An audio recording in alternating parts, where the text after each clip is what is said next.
Bonjour les pirates et les licornes. Aujourd'hui, je vais vous lire Les mots et les images qui font peur du docteur Catherine Dolto, Colline Faure-Poiré. Mine de rien.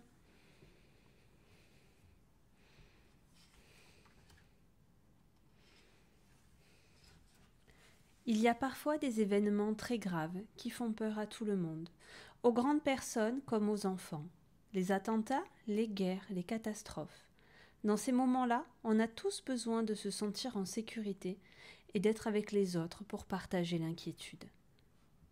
Même quand on est petit, on a besoin de comprendre ce qui se passe autour de nous pour réfléchir avec tout le monde.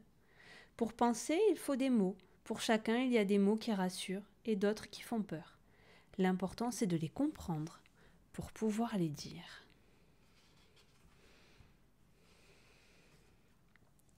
Quand les grandes personnes qui s'occupent de nous sont préoccupées ou inquiètes, on le sent, même si elles ne nous disent rien et on aimerait les aider. Et puis on les entend qui se parlent entre elles, on voit des images qui nous troublent et on a grand besoin qu'on nous explique ce qui arrive. Parfois, on oublie de parler aux enfants et les grands ne se rendent pas compte qu'on a très peur. Et moins on nous dit ce qui se passe, plus on a peur. Les grandes personnes disent souvent qu'elles n'expliquent rien aux enfants parce que ça les protège pour éviter de les effrayer. Mais au contraire, ça nous inquiète. Quand on est petit, on a besoin de pouvoir poser toutes les questions et qu'on nous réponde. On a toujours l'impression que c'est grave ou très mal quand on nous cache les choses. Les terroristes veulent terroriser ceux qui ne partagent pas leurs idées. C'est pourquoi ils font des actions violentes comme les attentats. Ils veulent diriger nos vies par la peur. C'est très triste d'apprendre que des gens peuvent être tués comme ça et c'est très injuste. On a du mal à le comprendre et à l'accepter. Il y a des images partout sur les écrans ou les journaux et on ne peut pas s'empêcher de les regarder. Le papa de Louis ferme toujours la porte quand il regarde des images qui font peur.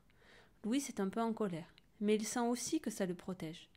Clara reste sur les genoux de son papa quand il regarde les informations et après, elle fait des cauchemars. Après les attentats, partout dans le monde, les pays se recueillent pour penser aux victimes en faisant une minute de silence. Tout le monde s'arrête de bouger et de parler et on pense tous ensemble à ce qui est arrivé, comme si on était tous des proches des victimes et des familles. On peut aussi aller porter des fleurs et des bougies là où les gens sont morts. Ça fait du bien de sentir qu'on est tous ensemble face au malheur. Quand un de nos amis est triste, ça lui fait du bien de sentir qu'on l'aime et qu'il peut nous parler de son chagrin. Même les petits peuvent consoler les grands. Les humains ont besoin des humains. Quand on a trop peur, trop de peine, qu'on a eu du mal à respirer ou à manger parce qu'on a vu des images qui nous ont trop impressionnés, ça peut aider de parler ou de dessiner. C'est pour cela que ce n'est pas une bonne idée de regarder les informations de la télévision qui sont faites pour les adultes. Si la peur reste trop forte, on peut demander à rencontrer quelqu'un dont le métier est d'aider les gens qui souffrent, un médecin ou un psychothérapeute. Normalement, les grands veillent sur les petits. Pour les parents, les professeurs, les nounous, les médecins, c'est la priorité. À la maison et à l'école, on se sent à l'abri. Dans la ville, il y a en plus ceux qui sont payés pour nous protéger. Les policiers, les gendarmes, les militaires, les pompiers. Savoir qu'ils sont là pour veiller sur nous, ça nous aide à avoir moins peur.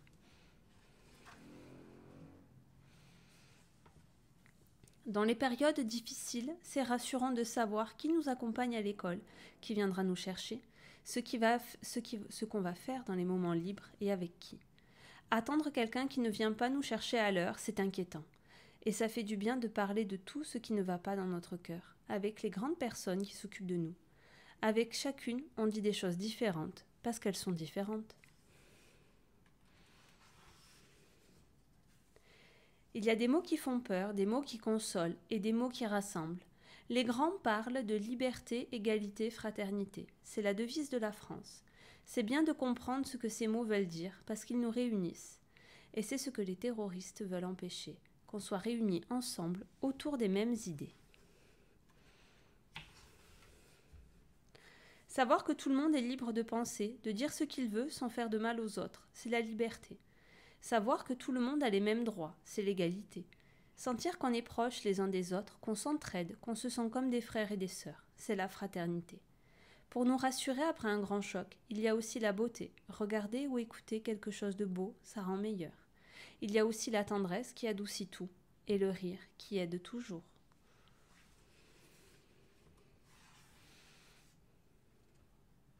Les mots du docteur Cat. Julie, 5 ans, a souvent très peur quand elle entend certains bruits. Sa famille s'inquiète. Bonjour Julie, ta famille et ta maîtresse s'inquiètent parce que tu souffres de crises de terreur quand tu entends les bruits de la rue, le son des ambulances, des pompiers ou des voitures de police. Comme si tu ne pouvais pas penser que ce sont les bruits de la vie normale. Je me demande si ce n'est pas ta manière de dire que le souvenir des attentats de l'an dernier est encore très fort en toi, comme si ça s'était passé hier. Si tu veux, nous allons parler de ce que tu as ressenti à ce moment-là avec les mots, les dessins ou de la pâte à modeler.